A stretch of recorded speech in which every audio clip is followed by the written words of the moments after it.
partout présente dans mon roman Âme brisée. Elle est présente d'un bout à l'autre du livre.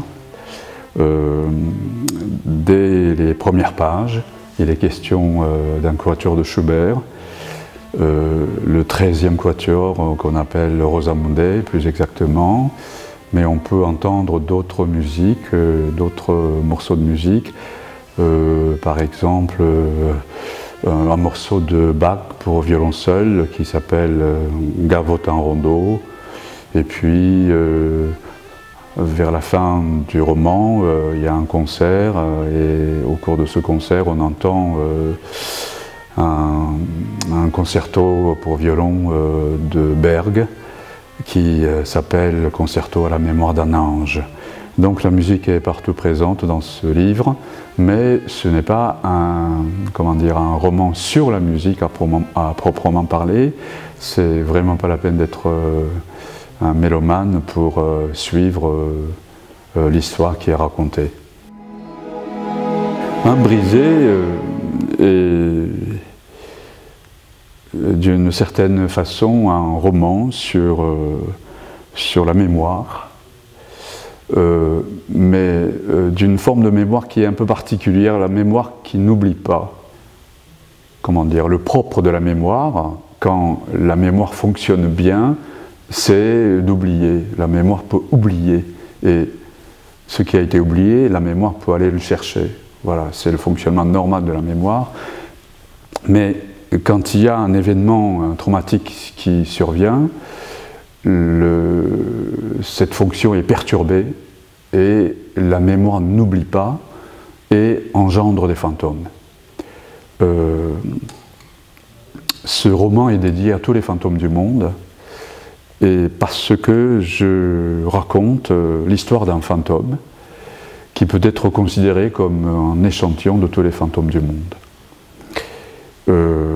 Dans le roman, Yu Mizusawa, le père du personnage principal, devient un fantôme que la mémoire de l'enfant n'oublie pas. Le roman raconte d'une certaine façon comment le fantôme peut disparaître, comment le fantôme peut aller jusqu'au bout de sa mort.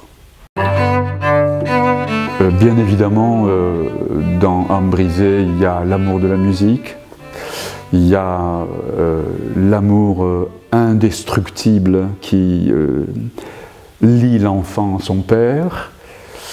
Il y a aussi l'amour entre Rei, le personnage principal, et sa femme Hélène.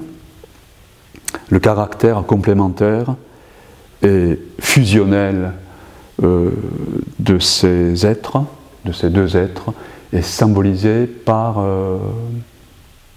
les métiers qu'ils pratiquent tous les deux.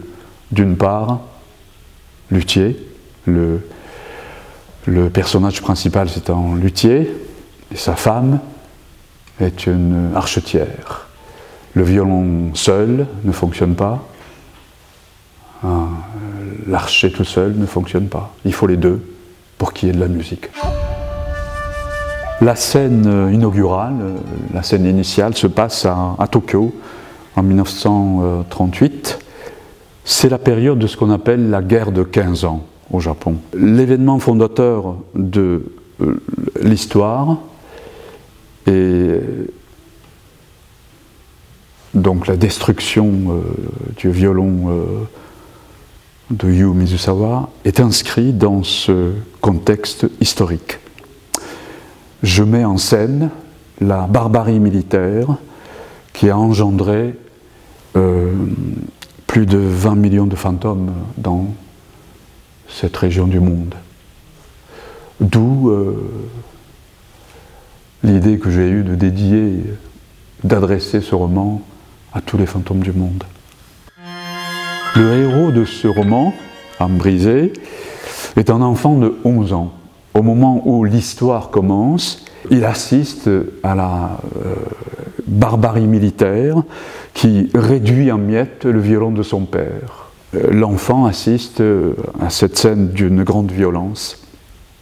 Le roman suit le destin de cet enfant, le processus par lequel l'enfant de 11 ans devient un luthier de grand renom. Bien évidemment, tout en suivant le destin de cet enfant de 11 ans, le roman suit le destin du violon détruit par les militaires également.